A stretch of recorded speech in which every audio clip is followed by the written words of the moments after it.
Hello दोस्तों, नमस्कार। आप सभी का स्वागत है आपके ही स्टडी चैनल ब्राइट फ्यूचर में। दोस्तों, आज के इस वीडियो में हम लोग क्लास 10th के चैप्टर नंबर 12 जिसका नाम है वृत्तों से संबंधित क्षेत्रफल का दूसरा एक्सरसाइज जो है उसका चौथा क्वेश्चन पढ़ेंगे। तो इससे पहले हमने 7 पार्ट और बना चुका हूँ। अगर नहीं देख पाए हैं तो उसका लिंक डिस्क्रिप्शन में है, वहां से जाकर के आप देख ले ताकि ये वाला वीडियो आपको अच्छे तरीके से समझ में आएगा। आइए समझते हैं कि आखिर ये चौथा क्वेश्चन में कहा क्या जा रहा है। देखिए कहा क्या जा रहा है कि 10 सेंटीमीटर त्रिज्या का एक वृत्त। अब क्वेश्चन को समझते हैं कि एक वृत्त है, एक सर्किल आपको दे दिया गया है जिसका त्रिज्या जो है वो कहा जा रहा है कि 10 सेंटीमीटर है। कि एक वृत्त की कोई जीवा के बारे में पता होगा कि किसी दो बिंदु को मिलाने वाली जो रेखा होती है यही जीवा कहलाती है। ध्यान दीजिएगा, ये केंद्र होगा तो कोई जीवा जो है वो केंद्र पर समकोण अंतरित करती है। कहने का मतलब हुआ कि इसका जो जीवा है ये केंद्र पर जो है ये 90 डिग्री का कोण बना रही है। तो आपको निकालना क्या है, संगत लघु वृत्तखंड। लघु वृत्तखंड यानी कि ये वाला का क्षेत्रफल आपको निकालना, यही ना हो गया लघु वृत्तखंड। और ये बड़ा वाला जो हो गया इससे ऊपर ये हो गया दीर्घ वृत्तखंड। तो अगला में दीर्घ वृत्तखंड नहीं निकालना आपको, दीर्घ त्रिज्यखंड। तो ये वाला टोटल पार्ट जो हो गया ये इतना वाला ये हो गया लघु त्रिज्यखंड। तो इधर वाला क्या हो जाएगा, ये वाला हो जाएगा दीर्घ त्रिज्यखंड हो जाएगा। तो इसका क्षेत्रफल आपको निकालना है और ये लघु वृत्तखंड वाला का क्षेत्रफल निकालना है।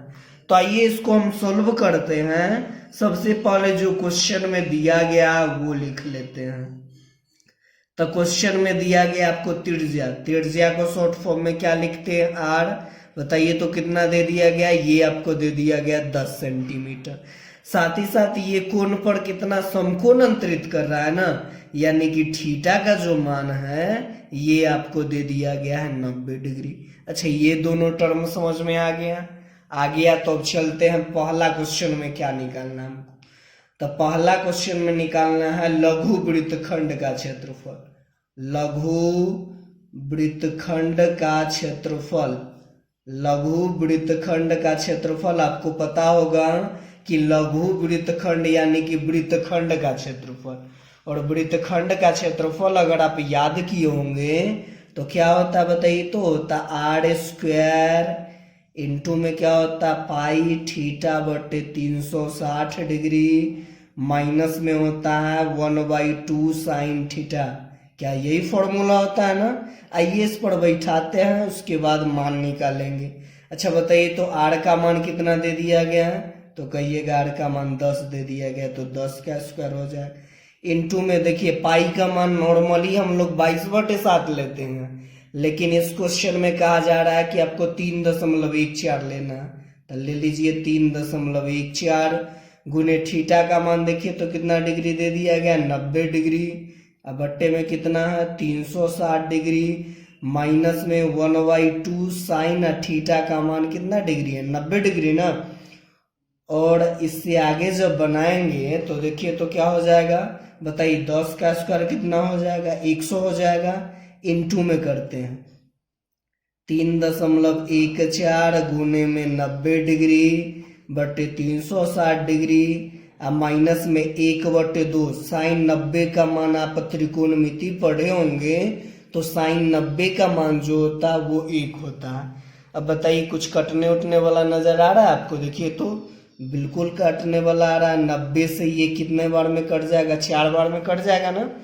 फिर जब आगे गुना बनाएंगे तो ये 100 को बाहर ही रहने दीजिए, अंदर वाला में आप करेंगे तो क्या हो जाएगा 3.14 बट्टी में 4। इधर अगर आप करेंगे तो 1/2 में 1 से गुना करेंगे तो ये क्या 1/2 ही रह जाएगा।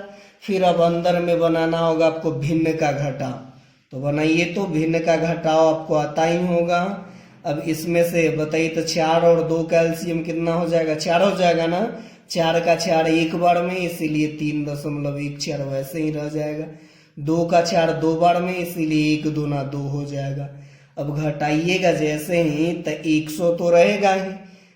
अब 3.14 में से 2 को घटाएंगे तो कितना हो जाएगा, 1.14 हो जाएगा। अब बट्टे में कितना, 4 सेंटीमीटर स्क्वायर तो रहेगा ही। फिर बताइए तो 4 से 100 कितना बार में कट जाएगा, 25 बार में कट जाएगा ना। तो बचा कितना, देखिए तो बच गया 25 गुने में 1.14 सेंटीमीटर स्क्वायर।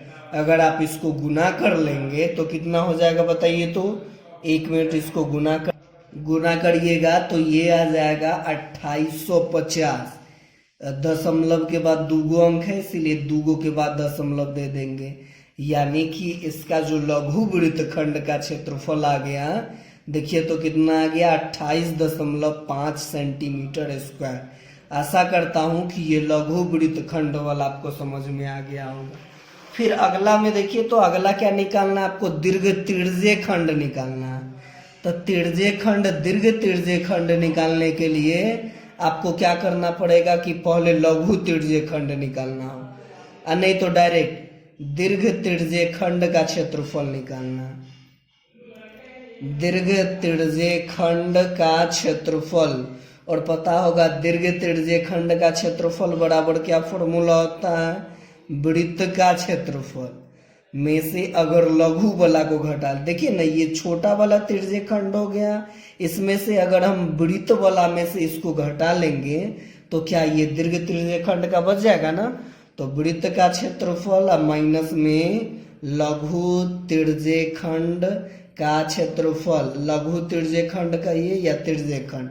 अच्छा बताइए तो वृत्त का क्षेत्रफल क्या होता है, बताइए तो पाई स्क्वायर माइनस लघु त्रिज्यीय खंड या त्रिज्यीय खंड का क्षेत्रफल क्या हो जाता है बताइए तो त्रिज्यीय खंड का क्षेत्रफल होता है थीटा बटे 360 डिग्री माइनस में गुने पाई आर स्क्वायर। क्या यही फॉर्मूला होता है ना। अच्छा आगे जब बनाएंगे तो देखिए कॉमन कर लीजिए, इधर भी पाई आर स्क्वायर इधर भी पाई आर स्क्वायर अगर है तो पाई आर स्क्वायर अगर आप कॉमन कर लीजिएगा तो बताइए तो इधर क्या बच गया, माइनस से पहले कुछ नहीं बचा तो 1, इधर में क्या बच गया, इधर में बच गया थीटा बटे 360 डिग्री। अब बैठा दीजिए, पाई का मान कितना लेना है तो लेना है 3.14, गुने में आर का मान कितना है 10 है ना, तो हो जाएगा 10 का स्क्वायर इंटू में 1 माइनस थीटा का मान कितना डिग्री है बताइए तो 90 डिग्री, अब बट्टे में कितना 360 डिग्री, वर्ग इकाई में ही होगा, सेंटीमीटर स्क्वायर लगा दीजिए। फिर आगे बैठाएंगे तो क्या हो जाएगा, ये कट जाएगा एक बार में, ये 4 बार में, अंदर में अब भिन्न का घटाव बनाना पड़ेगा। तो 3.14 गुने 10 का स्क्वायर कितना हो जाएगा 100 आ जाएगा। इधर घटाइए तो 1 माइनस 1/4 ये सेंटीमीटर स्क्वायर। फिर आगे बनाएंगे तो क्या हो जाएगा 3.14 गुने में 100, एलसीएम लीजिएगा तो कितना हो जाएगा 4 बार में, तो इसीलिए 4 माइनस 1 सेंटीमीटर स्क्वायर। फिर जब आगे बनाएंगे तो क्या हो जाएगा 3.14 गुने में कितना 100, गुने में 4 में से 1 तो कितना हो जाएगा 3, अब बट्टे में कितना 4 सेंटीमीटर स्क्वायर। कुछ कटने वाला नजर आ रहा है, देखिए तो कट जाएगा 4 से 100 कितना बार में कट जाएगा 25 बार में, तो बचा कितना, बचा 3.14 गुने में 25 गुने में 3। अब क्या करना है, इस तीनों को गुना कर दीजिए, वही दीर्घ त्रिज्यीय खंड का क्षेत्रफल आ जाएगा। तो आइए गुना करते हैं, तो आ जाएगा, गुना कीजिएगा तो ये आ जाएगा, सबको गुना कीजिएगा तो 235 आएगा। बताइए तो दशमलव के बाद क्या गो अंक आएगा, इसमें है ना दशमलव के बाद 2 गो, तो इधर से दशमलव के बाद 2 गो के बाद दे देंगे दशमलव। फिर जब आप 0 को हटा देंगे तो कितना आ जाएगा 235.5 सेंटीमीटर स्क्वायर। आशा करता हूँ कि ये वाला आपको समझ में आ गया होगा। समझ में आ गया है तो लाइक कीजिए, कमेंट कीजिए। साथ ही साथ अगर आप इस चैनल पर नए हैं तो सब्सक्राइब नहीं करना नहीं भूलें। धन्यवाद।